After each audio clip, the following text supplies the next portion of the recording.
Good afternoon, my Real News Midday TV family. Welcome back to the channel for another news update. And in the news this afternoon, suspected drowning of 5-year-old girl at river in St. Mary. The Castletown police are probing the suspected drowning of a 5-year-old girl on Tuesday in the Wagga Water River in St. Mary. Information reaching the news is that the child and her mother were part of an Independence Day trip at the river. It is reported that about 4:30 p.m. the child went missing, and during a search, she was found submerged in the river. Investigations into the incident are ongoing. 61-year-old dies at notorious Alligator Pond drowning spot. Police are probing a suspected case of drowning involving a 61-year-old man in Alligator Pond, south of Manchester on Tuesday. Police named him as Robert Foster, a resident of Bromfield Street in Mandeville. A police report said about 1:25 p.m., Foster, while at the Sea Riv, went swimming and got into difficulties and drowned. Residents alerted the police, and upon their arrival, the scene was processed. Police said the body was removed from the water and taken to the hospital, where death was confirmed. The area, known as a river, has been the scene of numerous drowning incidents over the years, especially on holidays. On Easter Monday, Nathaniel Thompson, 17, a student of Alphonsus Davis High in Spalding, drowned at the location.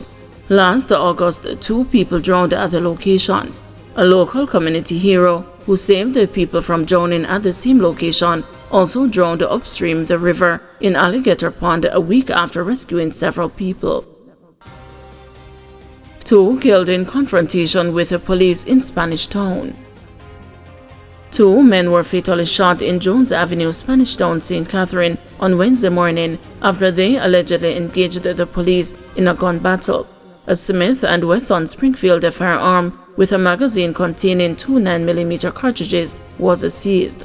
Senior Superintendent in charge of Area 5, Christopher Phillips, said a police and a military team carried out a cordon and search operation in an area known as the Blacklands sometime after 6 a.m. While on the operation, they entered a premises and then opened gunfire from a dwelling house there. The police returned fire. 1 man fell and the other ran to the rear of the house where he engaged the police in a gunfight and was shot. 1 gunman made his escape through the perimeter fence to the back. The 2 injured men were taken to the Spanish Town Hospital where they were pronounced dead.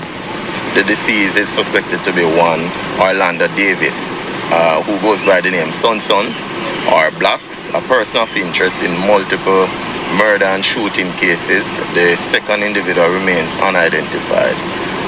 I just want to use this opportunity once more. I've done it earlier, but to urge persons on the police wanted list or who are persons of interest in ongoing investigations to surrender themselves at the nearest police station. Manchester residents protest for electricity. Placard-bearing residents of Botop in South Manchester say despite trying to assist in power restoration in their area by digging holes for utility poles to be planted, they are still without electricity.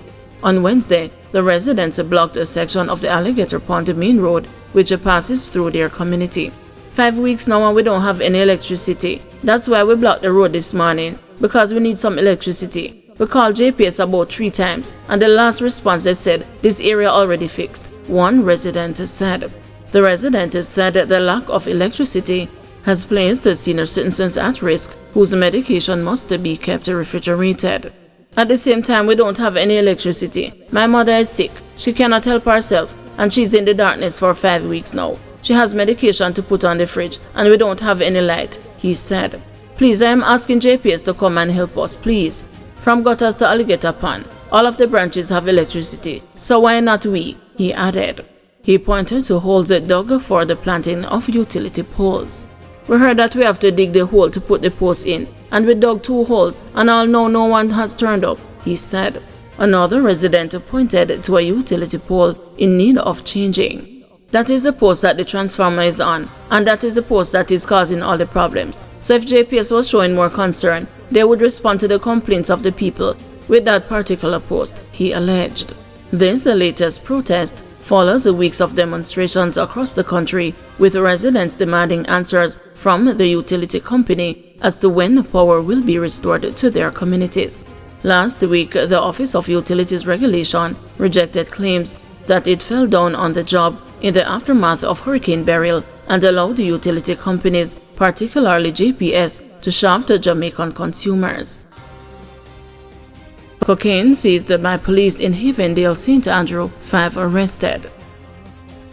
Police operatives from the Counter-Terrorism and Organized Crime Investigation Branch and the Narcotics Division on Tuesday seized several pounds of cocaine at a premises in Havendale, St. Andrew. The police say 5 persons as well as 2 motor vehicles were also seized. The police say an intelligence-driven operation was conducted at a premises in the area, which lasted for more than 3 hours. During a search, the quantity of cocaine was discovered. The occupants were taken into custody. The names of the suspects are being withheld pending further investigation. Recruiting foreign teachers should be last resort, says Weir. First Vice President of the Jamaica Association of Principals and Vice Principals, Linton Weir, says the Ministry of Education's efforts to source educators from countries such as Nigeria, Ghana, the Philippines, and India to fill the teacher gap should be a last resort. The country has been grappling with a shortage of teachers, especially in mathematics and the sciences. This has forced the ministry to employ various methods to assist the schools, including an expanded international recruitment program. But Mr. Weir is concerned about the difficulties in communication that may arise among students and the teachers from other countries.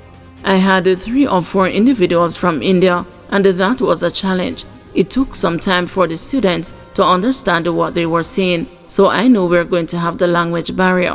And that is why for me, I am saying we need to explore the other options that are available than those individuals who are coming from the different countries. That should be the very last resort, he contended. In the meantime, Mr. Weir said he is not aware whether teachers recruited from overseas has arrived on the island. He added that retired teachers are not taking up the ministry's offer to return to the classroom.